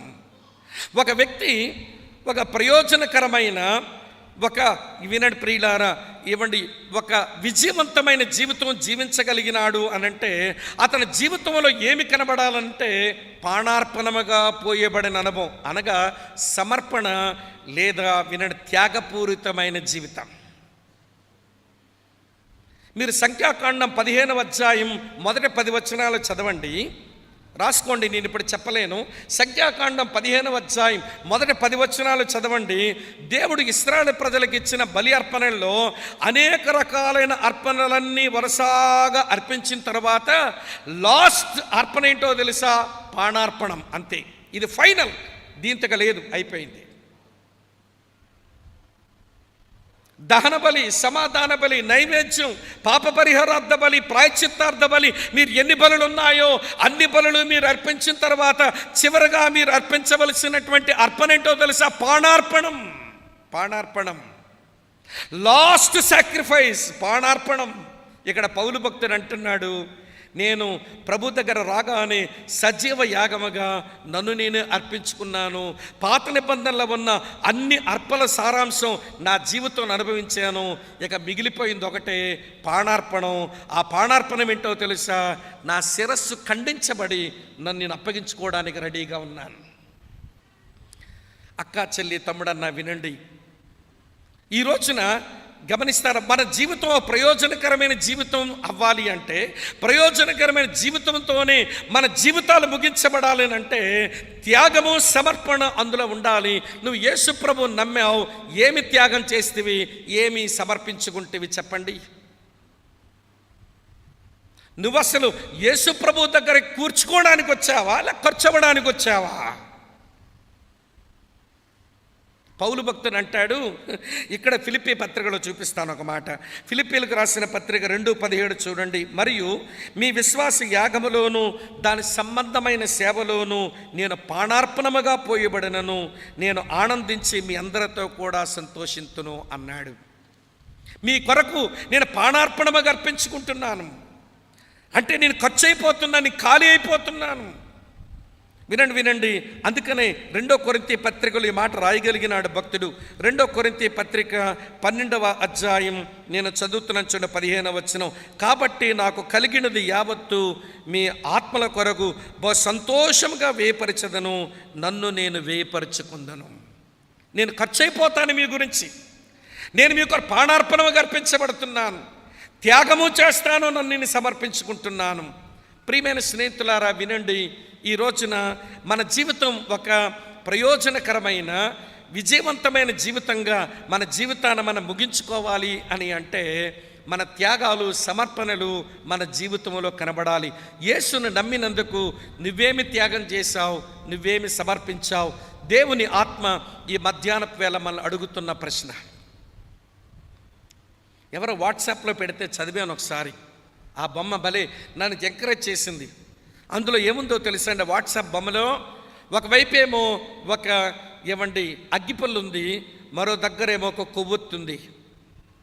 ఆ అగ్గిపుల్ల కాలి ఆరిపోయినట్టు కనబడుతున్నది, అది మళ్ళీ వెలిగిబడే అవకాశం లేదు, అది కాలి ఆరిపోయింది. దాని కిందేమో రాసిందనంటే, ఈ స్నేహితుడు తన స్నేహితుడిని ప్రేమించి అతను వెలిగించడం కొరకు తాను వెలిగి ఆరిపోయాడు అని రాసింది. దాని కింద అగ్గిపుల్ల కింద క్రొవ్వొత్తి కింద ఏమి రాసిందనంటే, ఈ స్నేహితుడు తన్ను వెలిగించిన స్నేహితుని తలంచుకుంటూ కరిగిపోతూ తన స్నేహితుని కొరకు వెలుగుతున్నాడు అని రాసింది ఇక్కడ. ఈ రోజున 2000 సంవత్సరాల కిందట ఆ కలువరి కొండ మీద మన స్నేహితుడు మన వెలిగించడం కొరకు వెలుగారిపోయాడు. అక్కడ క్రొవ్వొత్తిలాగా ఆయన తలంచుకుంటూ మన కరిగిపోతూ ఖర్చయిపోతూ ఆయన కొరకు వెలగవలసిన మనం ఎందుకో మసకబారుతున్నాం, రెపరెపలాడుతున్నాం, మసకబారిపోతున్నాం. మన వెలుగు అంత సమర్థవంతంగా బయట కనబడడం లేదు. ఇది ఎవరికి వారమే ఆలోచించుకోవలసిన విషయం. ఇప్పుడు చెప్పండి, ఆ అగ్గిపుల్ల త్యాగం చేసింది, ఈ కొవ్వొత్తి త్యాగం చేసింది, యేసు సమర్పించుకుని త్యాగాలు చేశాడు. మరి ఇది కొవ్వొత్తు లాంటి మనం సమర్పించుకొని త్యాగాలు చేయవలసిన మనం మన భక్తి మూలాల్లోంచి అన్నయ్య చెప్పిన మాట నిజంగా ఛాలెంజ్ చేస్తుంది. మన మట్టుకు మనం అభివృద్ధి చెందడానికే భక్తి చేస్తున్నాం కానీ, మన మట్టుకు మనం ఎదగడానికే భక్తి చేస్తున్నాం కానీ, వినండి, దేవుని స్నేహితుల్ని సంతోషపెట్టడానికి ఫలించిన అనుభవాలే లోపిస్తే ప్రియులారా మన జీవితం అది దోషభరితమైన జీవితం కాదా? పౌలు అంటున్నాడు, నేను ప్రాణార్పణముగా పోయబడుతున్నాను. 2వ మాట చెప్తాను, నా టైం అవుతుంది గనక. 2వ మాట ఏమంటున్నాడో తెలుసా? నేను వెడలిపోయే కాలం వచ్చింది అన్నాడు. ఇక్కడ 3 మాటలు కలిపి చదువుకోవాలి. అక్కడ ఉన్న భాగంలో 3 మాటలు వీళ్ళని కలిపి చదువుకోవాలి. 6వ వచనంలో చివరి మాట, నేను వెడలిపోవు కాలం సమీపమై ఉన్నది. తర్వాత నా పరుగు కడముట్టించితిని. తర్వాత 8వ వచనం, ఇక మీదట నా కొరకు నీతి కిరీటం ఉంచబడి ఉన్నది.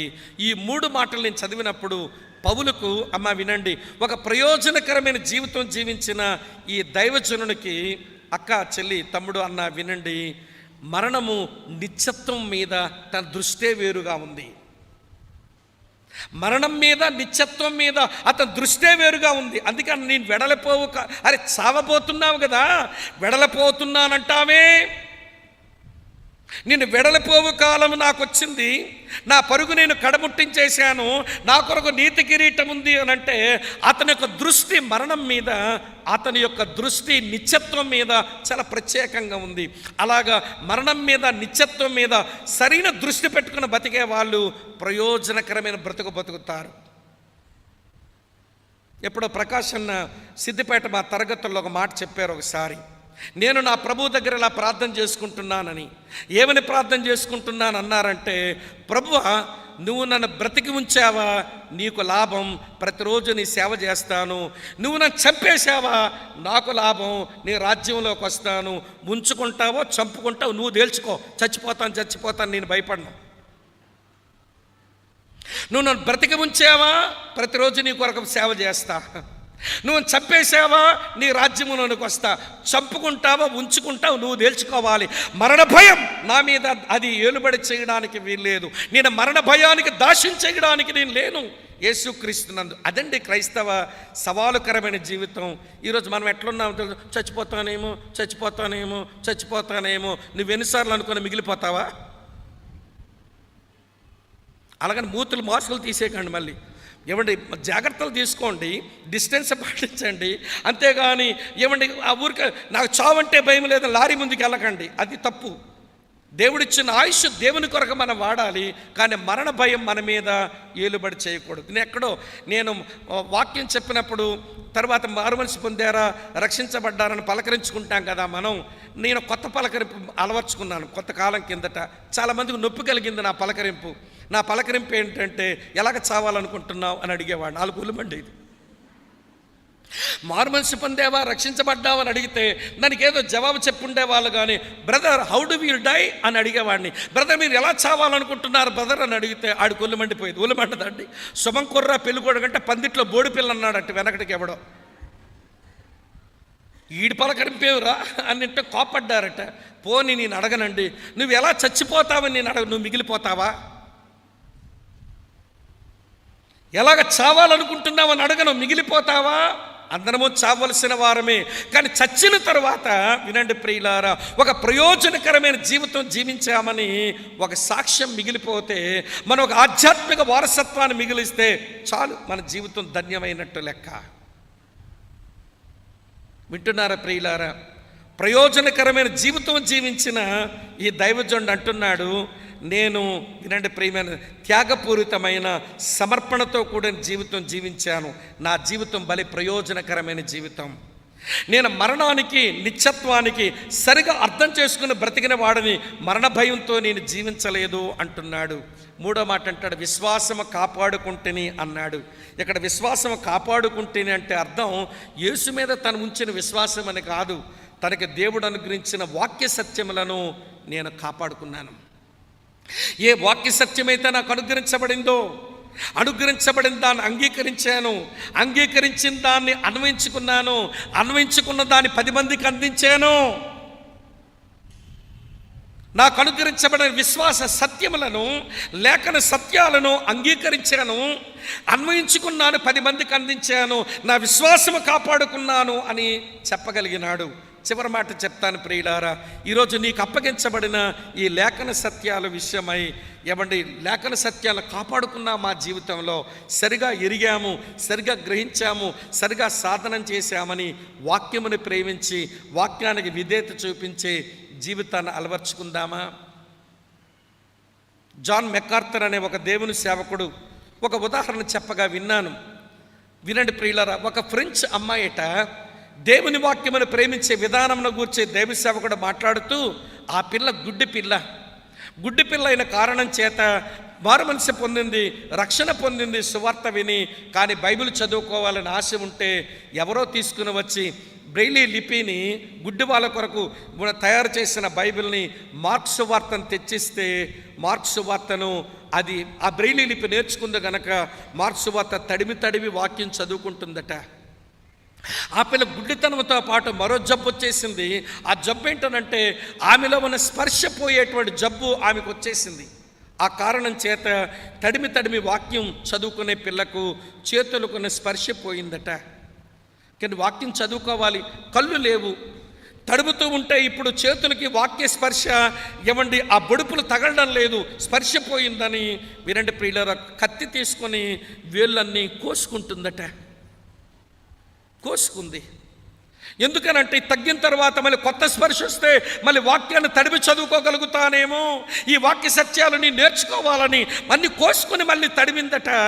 కానీ స్పర్శ రాలేదు, కానీ చేతులు కానీ గాయాలైపోయినాయి. ప్రభువా, ఎట్లా నేను వాక్యం చదువుకునేది అని ఆలోచించి ఆ పాప అనుకుందట, దేవుడు పెదాలు ఇచ్చాడు కదా, దీనికి ఇంకా స్పర్శ ఉందని వాక్యాన్ని పెదాలతో తడిమి వాక్యాన్ని చదువుకుంటుందట. నేను తడిమి చూసే కంటే వాక్యమును ముద్దు పెట్టుకొని చదవమని దేవుడు నాకు ఎక్కడ స్పర్శ పోగొట్టి ఎక్కడ స్పర్శించాడు అనిందంట ఆ పిల్ల. ఈరోజు నెల వాక్యాన్ని ప్రేమిస్తున్నామా? ఈ వాక్య సత్యాలు మన జీవితంలో కాపాడుకుంటున్నామా? అది 10 మందికి అందిస్తామా? ప్రియులారా, నేను ముగించేస్తున్నాను, వినండి. దేవుని ఏర్పాటులో మన ముగింపు, మన జీవితం ఇతరుల మీద ప్రభావం చూపాలి. మన జీవితం ప్రార్థనా జీవితంతో ముగించుకోవాలి. మన జీవితం ప్రయోజనకరంగా ముగించుకోవాలి అన్న ప్రకాశన్న బైబిల్లో ఉన్న 2 వ్యక్తుల్ని మన ముందు పెట్టారు. ఒక ఆయన నోవహు, మరొక ఆయన లోతు. అన్న చెప్పినప్పుడు నాకు విషయం జ్ఞాపకం వచ్చింది. చాలా కాలం కిందట రాసుకున్నాను. చరిత్రలో ఒక 2 వ్యక్తులు, వారు ఎలాగ ప్రయోజనకరంగా జీవించారో, వారి జీవిత ప్రభావం ఎంతమంది మీద పడిందో, వారు ఎలాంటి ప్రార్థనా పరులో 2 వ్యక్తుల గురించి ఒక లెక్క చెప్పి నేను ముగించేస్తాను. నీ లెక్కేదో నువ్వే చూసుకుని ప్రార్థన చేసుకుందువు కానీ నేను జ్ఞాపకం చేస్తాను, వినండి. ఒక ఆయన, ప్రియులారా, ఒక ఆయన కుటుంబ సభ్యుల్ని 1200 మందిని, 1200 మందిని సర్వే చేశారట.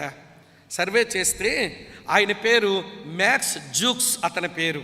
ప్రియులారా, 1200 మందిని అతని కుటుంబ సభ్యుల్ని లెక్క వేస్తే ఎవరెవరు ఏమేమయ్యారు, ఈ మ్యాక్స్ జూక్ అనేవాడు తన జీవిత ప్రభావం ఎలా చూపించాడు, వీడు ఎలాంటి ప్రార్థనా పరుడు, లేక ఎలాంటి ప్రయోజనకరమైన జీవితం జీవించి ఒక ఆధ్యాత్మిక వారసత్వాన్ని మిగిల్చాడా వీడేమైనా అని అతని కుటుంబ సభ్యుల్ని 1200 మందిని లెక్క వేస్తే ఈ 1200 మందిలో 310 మంది భిక్షగాళ్ళుగా తిరిగినారు.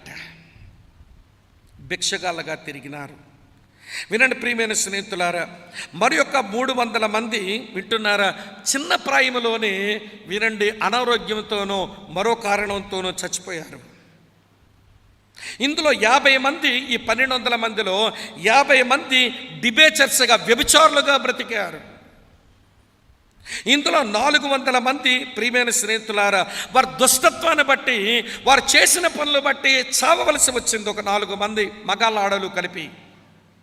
ఇందులో 7 మంది, 7 మర్డరర్స్, వారు నరహత్యలు చేసేవాళ్ళు. ఇందులో 60 మంది జైల్లో పెట్టబడిన దొంగలు. ఇందులో ఒక 130 మంది, వినండి ప్రియులారా, 130 మంది ఆయా నేరాల చేత జైల్లో పెట్టబడిన నేరస్తులుగా మిగిలిపోయారు. మళ్ళీ చెప్తాను, వినండి. 1200 మంది అతని కుటుంబ సభ్యులను సర్వే చేస్తే, అవలోకనం చేసుకుంటే 310 మంది, వినండి ప్రియమైన స్నేహితులారా, భిక్షకాలుగా తిరుగుతున్నారు. అందులో 300 మంది చిన్న ప్రాయంలోనే చచ్చిపోయారు. 50 మంది ఆడోళ్ళు వ్యభిచారులుగా బ్రతికారు. 400 మంది మగాళ్ళు ఆడోళ్ళు కలిసి వాళ్ళ దుష్టత్వాన్ని బట్టి చావాల్సి వచ్చింది చెడ్డ పనుల చేత. 7 నరహంతకులైనారు. 60 మంది ఆయా అలవాట్లను బట్టి దొంగలుగా మిగిలిపోయారు. 130 మంది క్రిమినల్స్గా మారిపోయారు. ఏముందండి అతని ఆధ్యాత్మిక వారసత్వం? దేవుని సేవకులు ఒక మాట అన్నారు, భూమి మీద వాళ్ళు జీవించే జీవితం కొరకు ఎంతో పట్టించుకొని పెట్టుబడులు పెట్టి ప్రియులారా వారిని ఘనంగా ఈ లోకంలో చూద్దామనుకున్నాము. మొన్న ప్రకాశన్న గూడూరులో ఒక మాట అన్నారు, నీ పిల్లలు, నీ కుటుంబం దేవునికి దక్కడం లేదు, చివరికి నీకు దక్కని వారుగా మిగిలిపోతారేమో, జాగ్రత్త. మ్యాక్ జూక్స్ ఫ్యామిలీ 1200 మందిలో ఎవడు దేవునికి దక్కాడు, ఎవడు ఈయనకి దక్కారండి? దేవునికి దక్కలేదు, మ్యాక్స్కి దక్కలేదు. కుటుంబం అంతా సర్వనాశనం అయిపోయింది, లోతు కుటుంబం లాగా. ఆయన సమకాలికుడు. ఇంకొక ఆయన గురించి చెప్తాను, చాలా మంచి మాట. ఇది చెప్పి నేను ముగించేస్తాను ప్రియులారా, మీకు ఆకలి అవుతున్నట్టుంది. చివరి మాట చెప్పి నేను ముగిస్తాను. ఈయన పేరు జోనాథన్ ఎడ్వర్డ్స్. ఈయన మ్యాక్స్ జూక్ యొక్క సమకాలికుడు. ఈయన ఫ్యామిలీలో ఒక 1200 మందిని సర్వే చేస్తే వరుసగా చెప్తాను, వినండి. ఆయన ఫ్యామిలీలో ఒక ఆయన అమెరికా దేశానికి అధ్యక్షుడైనాడు. ఆయన పేరే ఆరోన్ బర్ అమెరికా దేశానికి అధ్యక్షుడైనాడు. ఆయన కుటుంబంలో ఒక 3 అమెరికా దేశానికి సెనెట్ మెంబర్స్ అయినారు. సెనెట్ మెంబర్స్ అంటే రాజకీయ తీర్మానాలు చేసేటువంటి రాజ్య తీర్మానాలు చేసే సెనెట్ మెంబర్స్ అయినారు.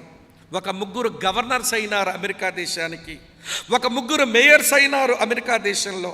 13 కాలేజీ ప్రెసిడెంట్లు అయినారు. 30 మంది న్యాయమూర్తులు జడ్జెస్ అయినారు. 60 మంది ప్రొఫెసర్స్ అయినారు. 80 మంది పబ్లిక్ ఆఫీసెస్లో ఉద్యోగస్తులైనారు. ప్రియుల 100 మంది లాయర్లు అయినారు.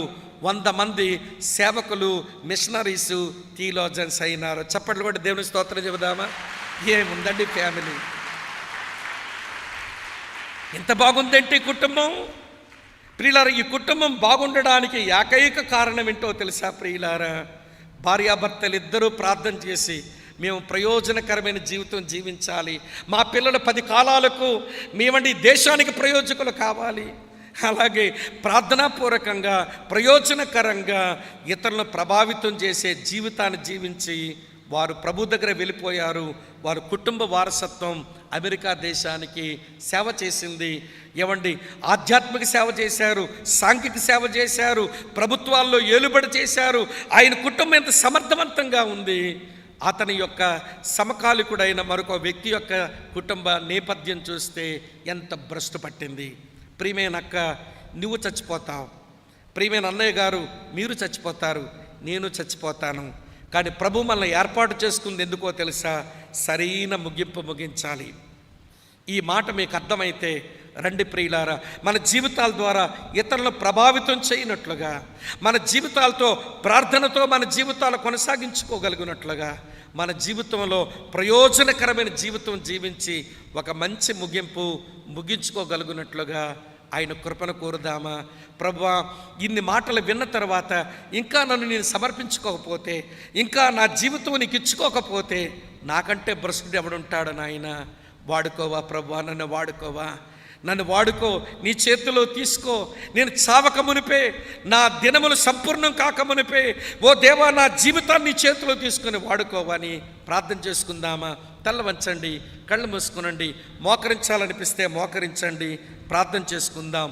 నీ కూతురు, నీ మనవడు, నీ మనవరాలు, నీ అల్లుడు, నీ కోడలు, నీ కూతుర్లు లేక నీ కొడుకులు, నీ యొక్క కుటుంబ వారసత్వం ఎలా చూడాలని ఆశిస్తున్నావు? దేవుడు దీవించాలన్నదే నీ ఆశ అయితే ఈ యొక్క సమయంలో ప్రభు దగ్గరకు రావాల్సిన అవసరం ఉంది. ఆయన కృపను కోరుకోవాల్సిన అవసరం ఉంది.